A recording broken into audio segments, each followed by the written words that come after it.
Meus caros amigos, minhas queridas amigas, que Jesus nos guarde e nos mantenha em sua paz. É uma alegria para mim me dirigir a cada um de vocês. Agradeço o convite para essa palestra virtual e vamos, ainda que à distância, permanecer alguns minutos pensando em Jesus, refletindo no seu Evangelho, à luz da veneranda doutrina espírita.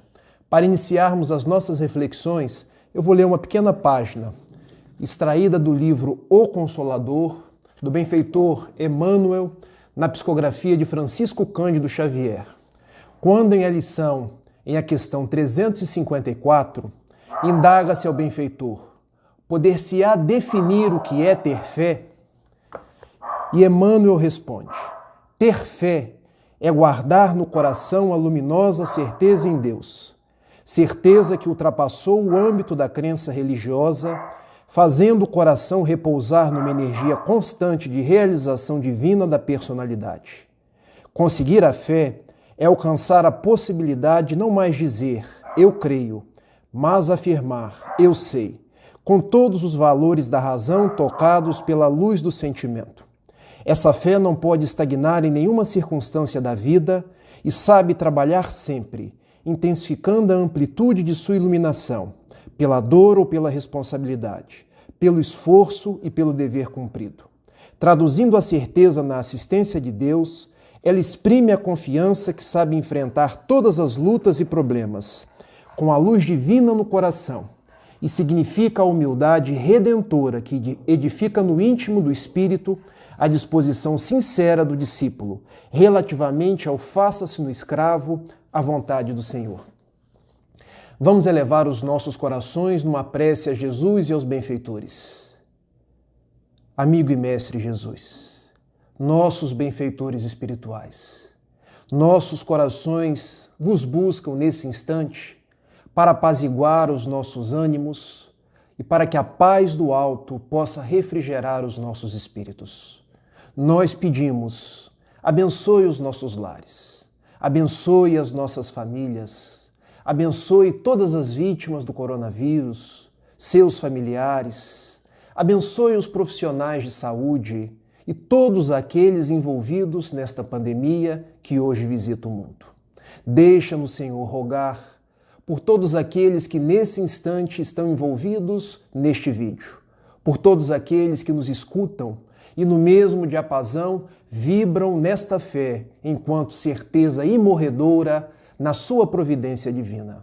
Deixa-nos agradecer por tudo que recebemos, pelo nosso lar, pelo Espiritismo, pela nossa família, pelo trabalho enquanto possibilidade física de recompensa e fortalecimento das nossas possibilidades materiais, mas igualmente pelo trabalho espiritual, que testa a nossa fidelidade a Ti, Senhor, e nos faz pessoas melhores.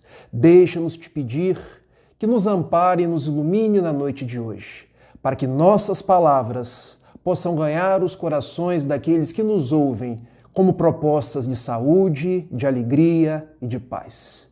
Permaneça com cada um de nós, nos abençoando, nos intuindo e nos envolvendo hoje e sempre. Que assim seja.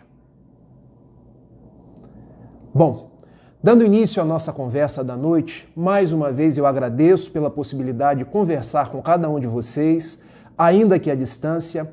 Esse é o meio hoje de estreitar os nossos laços e que a providência nos deu no recolhimento dos nossos lares, de poder conversar sobre o Espiritismo, de poder estudar o Evangelho de Jesus. Na noite de hoje, queremos conversar sobre a fé. A página inicial, ela foi bem elucidativa do que representa a fé.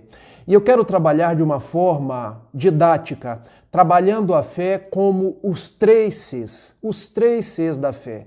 Porque dessa forma eu tenho certeza que vocês vão se lembrar do vídeo de hoje e não vão esquecer jamais. Vamos começar pelo primeiro C. E o primeiro C da fé é o C de confiança. E por que confiança, Rafael? Porque estão se lembrados da página de Emmanuel que eu acabei de ler? Ele diz que ter fé é guardar a certeza na providência de Deus, é guardar a certeza luminosa de que tudo está de acordo com a bondade de Deus. Então vamos fazer uma distinção logo de início, porque ter fé não é simplesmente acreditar. Ter fé é algo maior do que acreditar. Ter fé é ter certeza, é guardar confiança, é entregar-se a Deus, a Jesus e aos benfeitores espirituais. Mas como isso, Rafael, eu ainda não entendi. Ora, acreditar tem um juízo mais raso, porque vejam, eu posso acreditar que o meu time será campeão, eu posso acreditar que amanhã não vai chover, eu posso ter várias crenças, mas confiar, entregar-se, ter certeza é algo mais profundo. É quando nós estamos com alguém, é quando nós depositamos nossas esperanças em alguém, sabendo que tudo está de acordo com a vontade dessa pessoa, que no caso é Deus. Então, para início da nossa conversa, eu quero traduzir alguns exemplos. Vejam, quando eu tomo um ônibus, e eu estou aqui na cidade de Niterói, os meus pais moram em Itapiruna, cerca de 320 quilômetros. Eu entro dentro do ônibus, recosto na minha poltrona e durmo aquilo que nós chamamos de o sono dos justos. Vocês acham que eu vou até o motorista e pergunto assim para ele: "Ô motorista, você está em dia com seus exames psicotécnicos? Você está descansado para guiar 6 horas de viagem, que costuma ser o tempo de Niterói a Itapiruna? Você se alimentou antes de fazer essa viagem?" Nós costumamos agir dessa forma? Não costumamos. Nós deitamos na cadeira e, se for de noite, então a gente ronca na poltrona. E por que isso? Porque a gente não acredita no motorista, a gente tem confiança no motorista de que entrando no ônibus aqui em Niterói, nós chegaremos sãos e salvos no nosso destino, no lugar onde estamos indo. E observem que muitas vezes temos confiança num simples motorista, mas não temos a mesma confiança em Deus. Parece uma circunstância que nos chama à reflexão. Por que temos confiança no motorista que nos dirige e não temos confiança no motorista maior de nossas vidas, que é Deus? Vamos para um outro exemplo?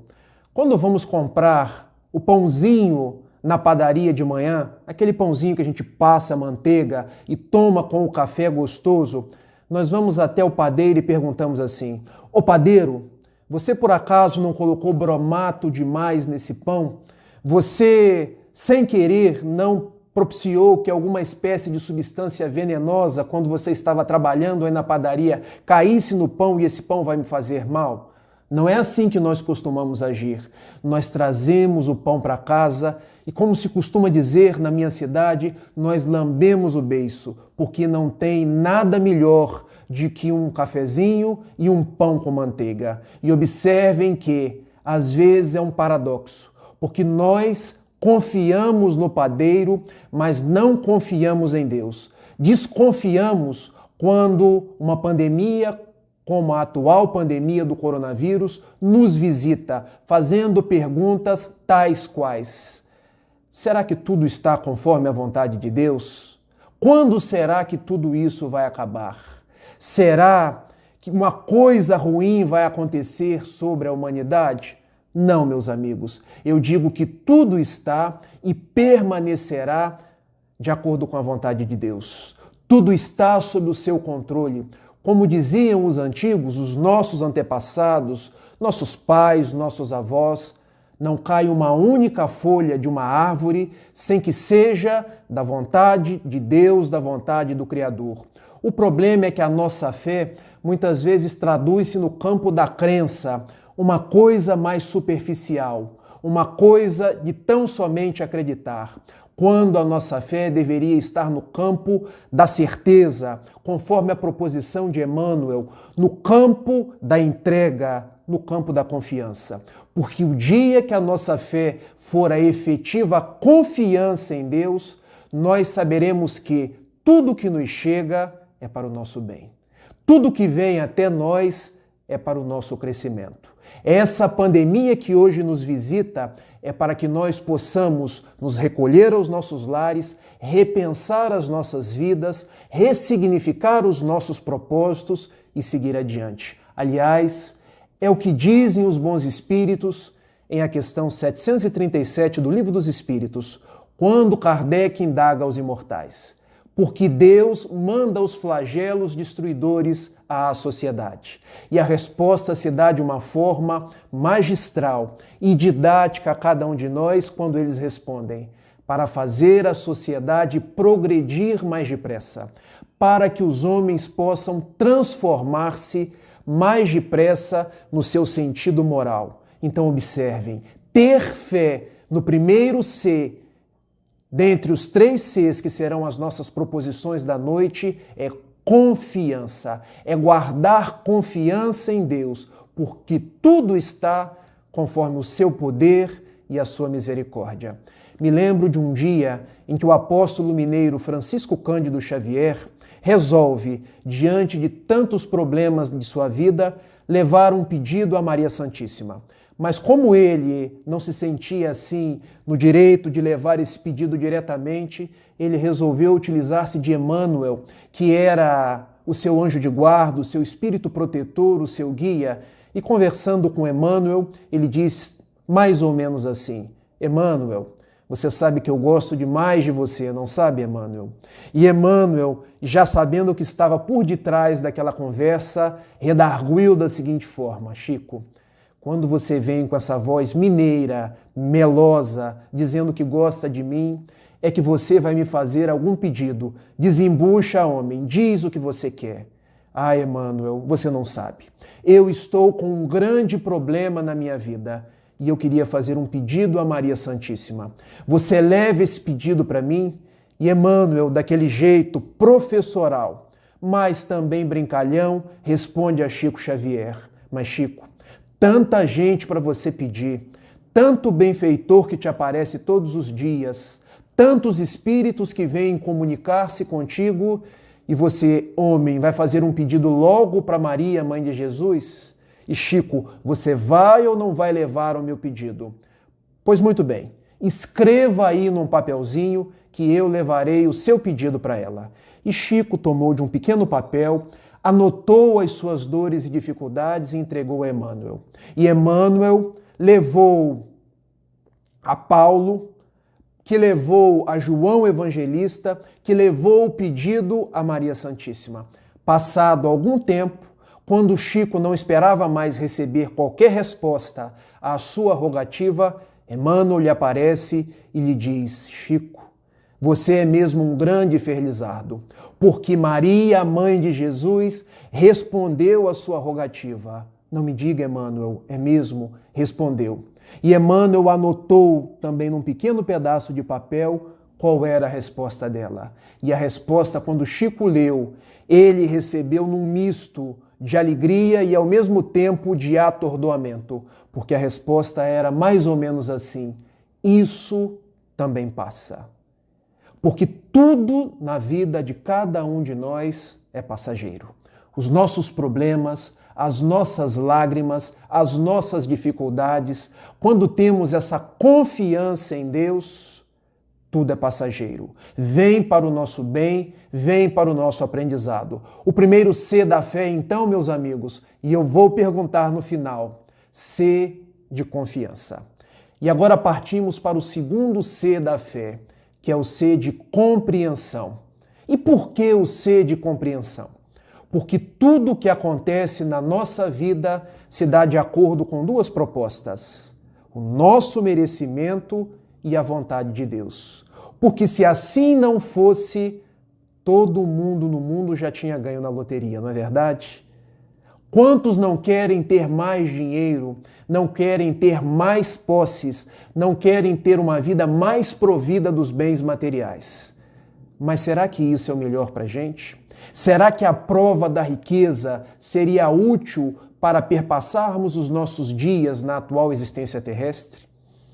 Quantos de nós não sabemos pedir as coisas ao alto? E quantos de nós não sabemos agasalhar as coisas que Deus não nos manda e vivemos às turras, reclamando, trazendo o senho cerrado, o senho triste? O segundo C da fé, então, nos traz a necessidade de compreendermos que as coisas só chegam até nós quando nós merecemos e quando a vontade de Deus assim elege aquela coisa para que nós possamos crescer, para que nós possamos seguir em frente. Eu gosto muito de contar histórias. Quem ainda não me conhece está me conhecendo agora. Já contei uma história do Chico, agora quero contar uma história de Divaldo Pereira Franco, que esse ano completou 93 anos, para que nós possamos compreender compreensão. Olha, compreender compreensão. Divaldo costumava dar passe numa pessoa vitimada por um câncer muito cruel.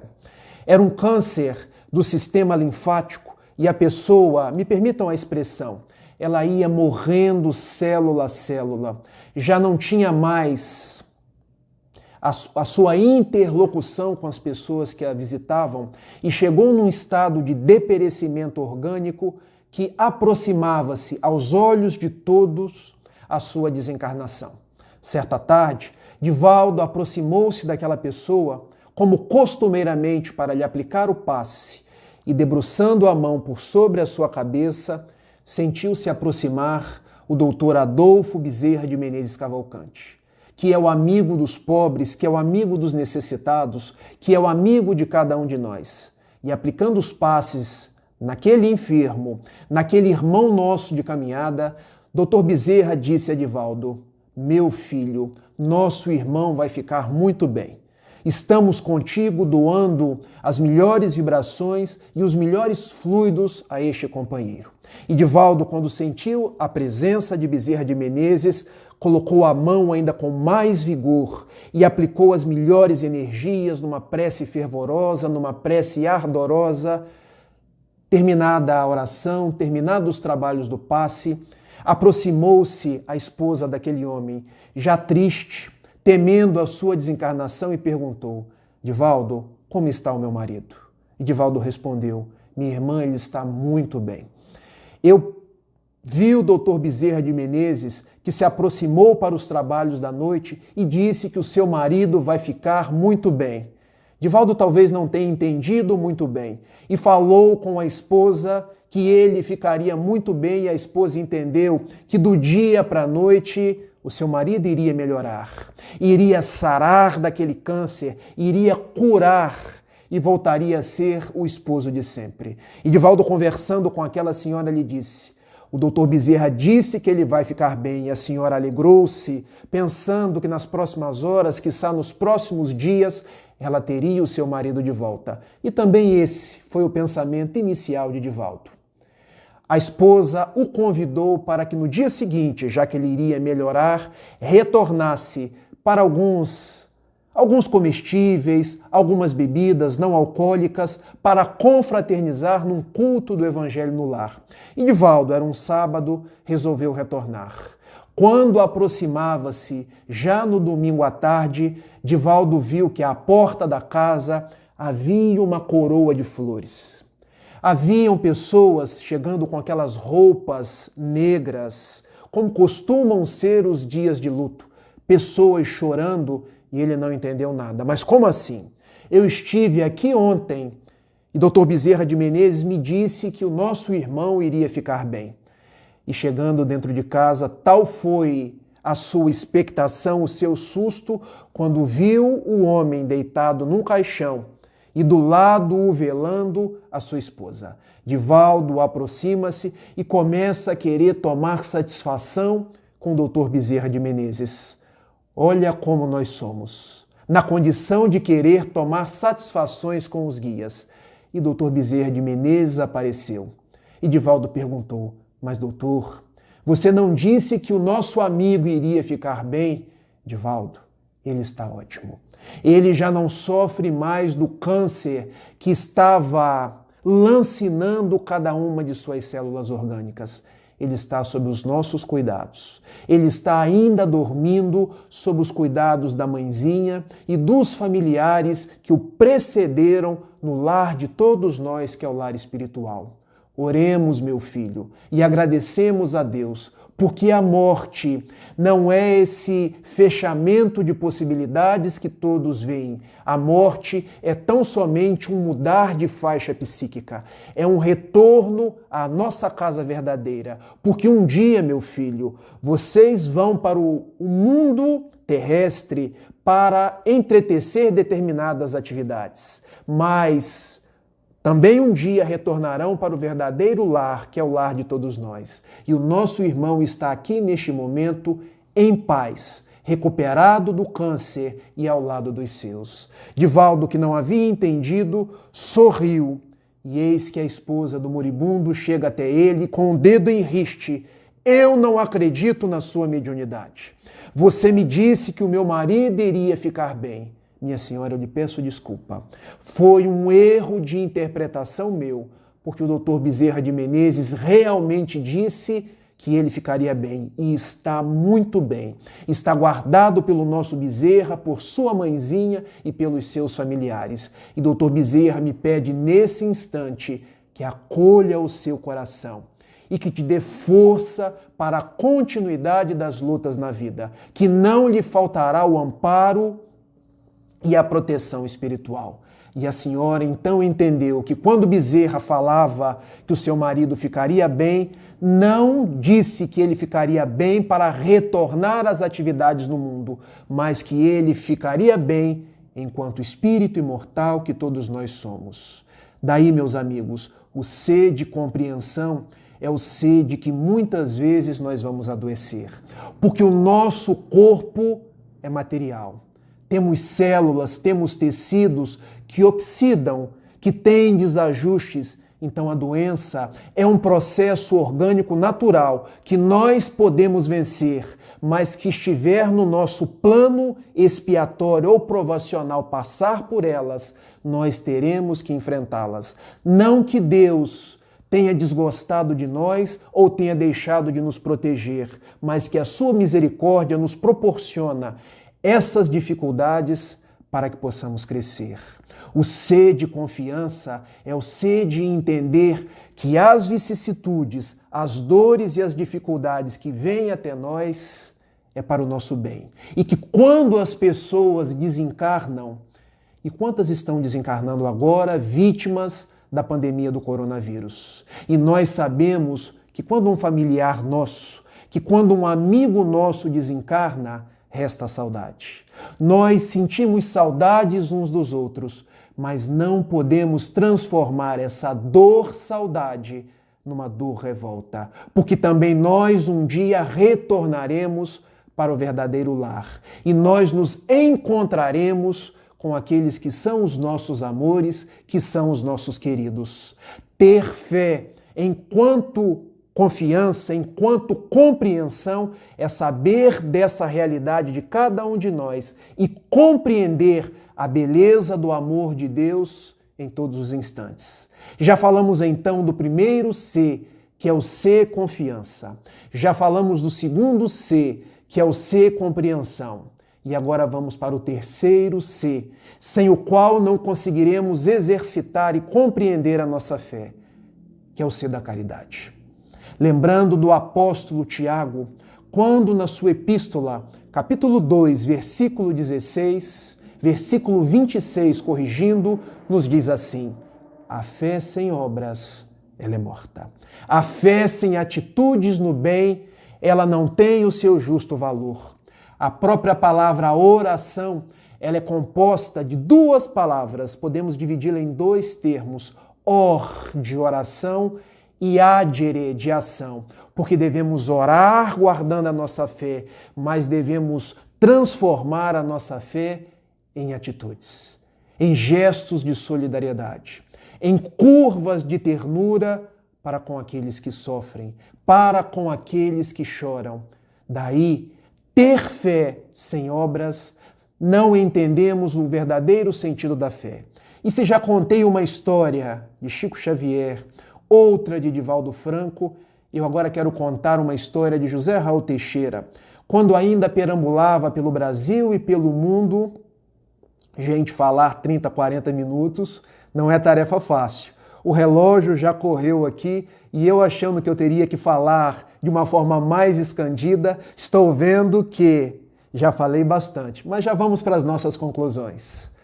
Raul conta que visitava uma companheira no interior do estado de São Paulo e sempre que ia até a sua casa, ela lhe confidenciava um sonho. O seu sonho era abrir um lar para as crianças, mas ela sempre dizia que não tinha tempo, porque tinha na sua profissão de professora, de dar aulas, de preparar aulas, durante o final de semana cuidava de sua família, e o benfeitor de José Raul Teixeira, Camilo, que é também o benfeitor da nossa casa, a nossa CEF aqui em Niterói, Sociedade Espírita Fraternidade, dizia assim, por intermédio de Raul, àquela senhora: meu filho, diga à nossa irmã que não podemos deixar os trabalhos que nos competem no bem para depois.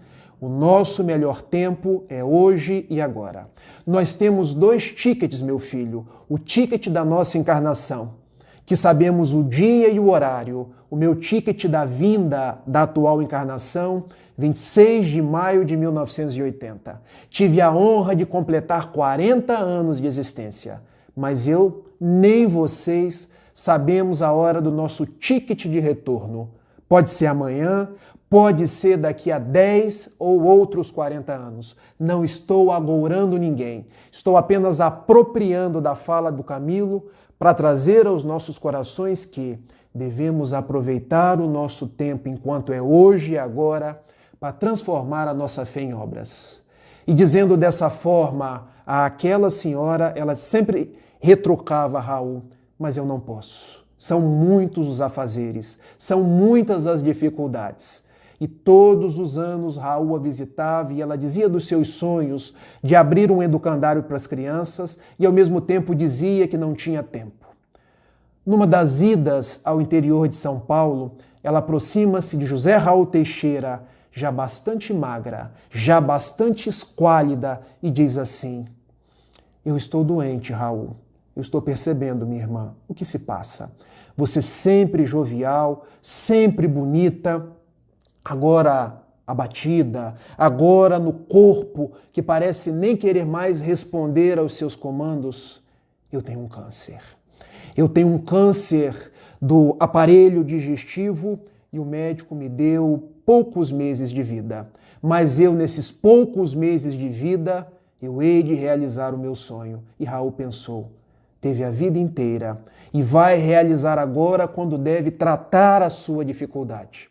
Mas Raul não disse isso, estimulou: pratique o bem, minha irmã, mas cuide de você do mesmo jeito. E ele sentiu aproximando-se o benfeitor Camilo, que endossou as palavras do médico, prevendo o seu retorno pelas vias da desencarnação ao plano espiritual.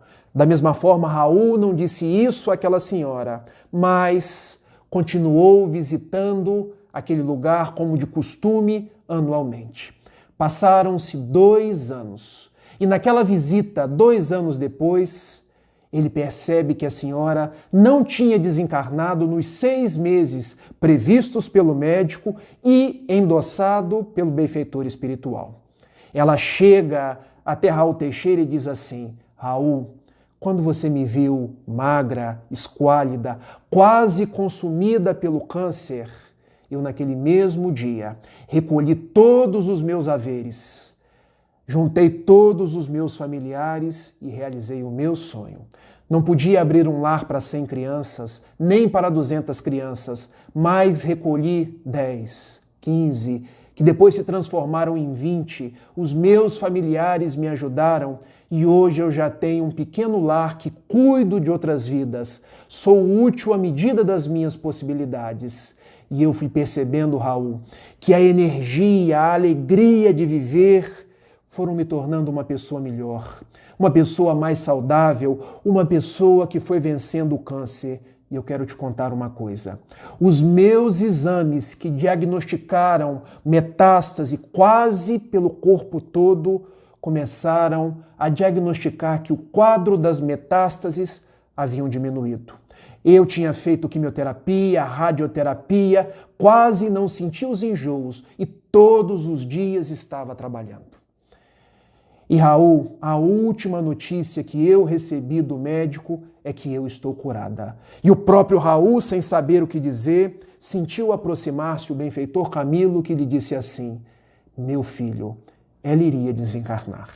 Mas como aproveitou os seus 6 últimos meses de vida para obrar no bem, para pensar no próximo e para ser útil às crianças que são filhas do Calvário de Jesus, os nossos benfeitores espirituais resolveram conceder-lhe uma moratória, porque essas crianças que ela recolheu nas ruas, nos caminhos da adversidade, não tinham com quem cuidar, não tinham com quem contar, e agora podem contar com ela. Então, o alto resolveu deixá-la por mais algum tempo, retirando-lhe o câncer devastador, para que ela seja a mãe de todas essas crianças. Assim, meus amigos, é a lei de Deus. A lei de amor, a lei de misericórdia. A lei que nos ensina que a nossa fé se robustece, se torna mais forte quando a transformamos e agimos através da caridade. Me lembro quando uma pessoa foi consultar-se com Chico Xavier e lhe disse assim: Chico, eu estou para morrer de hoje para amanhã. Os médicos me deram o ultimato. A minha vida está por um fio. E ele sentiu Bezerra de Menezes aproximando-se dele. E Dr. Bezerra de Menezes pediu para que fosse dito àquele homem: Dr. Bezerra de Menezes está aqui. E ele, de fato, constitui que você tem uma problemática cardíaca muito grande e que sua vida realmente está por um fio. E ele me pede que eu lhe receite alguns medicamentos homeopáticos, mas que te deixe a seguinte recomendação como norma de conduta para a sua vida. Trabalhe, meu filho. Trabalhe no bem, que o fio engrossa. Se a sua vida hoje está num pequeno cordão, quanto mais trabalhares, esse cordão transformará-se numa corda, transformará-se num cabo, e você há de ficar conosco um quanto mais. Tanto quanto for da vontade de Deus, tanto quanto for do seu merecimento. Eu gostaria então de encerrar as minhas considerações da noite dessa palestra relembrando os 3 Cs da fé. O C da confiança irrestrita em Deus, o C da compreensão das dores, das dificuldades, das coisas que nos chegam, porque são para o nosso bem, e o C da caridade, porque a fé se instrumentaliza, porque a fé se materializa através das obras. Daí a fé nesses dias que estamos vivendo, dias de pandemia, dias de recolhimento dentro dos nossos lares, é a certeza de que tudo isso vai passar, se tivermos confiança em Deus. É a compreensão de que as pessoas estão desencarnando, mas nós não estamos perdendo ninguém. Elas estão retornando para o lar espiritual. E que nós podemos exercitar a caridade, a solidariedade, sendo útil mesmo nos dias da pandemia. E vocês poderiam me perguntar, mas como exercitar a caridade instrumentalizando a nossa fé quando eu não posso tocar ninguém, quando eu não posso abraçar ninguém? Mas quem disse que para exercitar a caridade eu preciso estar junto? Para exercitar a caridade, conforme um gênio da Renascença italiana, é preciso estar dentro, é preciso sentir a outra pessoa. E eu posso ser solidário das mais variadas formas. Por exemplo, as minhas palavras são pequeninas, mas à distância eu estou as encaminhando com todo o meu afeto para você. Para vocês, nós podemos encher as redes sociais de coisas positivas, de poesias, de mensagens nobres, de belas canções, ao invés de fake news. Nós podemos ir aos supermercados, ir às farmácias para as pessoas que são das classes vulneráveis. Nós podemos doar dos nossos haveres financeiros para aqueles que estão ficando desempregados, para aqueles que não têm mais nada. Não há ninguém tão rico que não tenha nada para receber, nem ninguém tão pobre que não tenha nada para dar. Basta que nós tenhamos essa fé que entende que nós devemos ter certeza na providência de Deus, compreender a sua obra em nós e praticar a caridade hoje e sempre. Termino, como costumeiramente, numa oração. E essa oração que foi musicada, e eu aqui não vou cantar porque senão não sobraria ninguém, eu vou declamar a oração, a poesia de Alta de Souza, quando ela nos diz mais ou menos assim: se tens fé, não te aflige a noite escura, ao coração que a lágrima domina. Ele estende amoroso a mão divina e abre as portas da paz risonha e pura. Alivia a aspereza da amargura e sobre as trevas de miséria e ruína acende nova estrela matutina, na esperança sublime que perdura. Se há crença viva te dirige os passos, sob a carícia de celestes braços, encontrarás o pão, a luz, o abrigo. Ama a cruz que te ampara e regenera, e envolvendo-te em santa primavera, o Mestre amado seguirá contigo. Desejo a todos tudo de bom, rogando a Jesus nos abençoe hoje e sempre. Muita paz e um beijo, ó.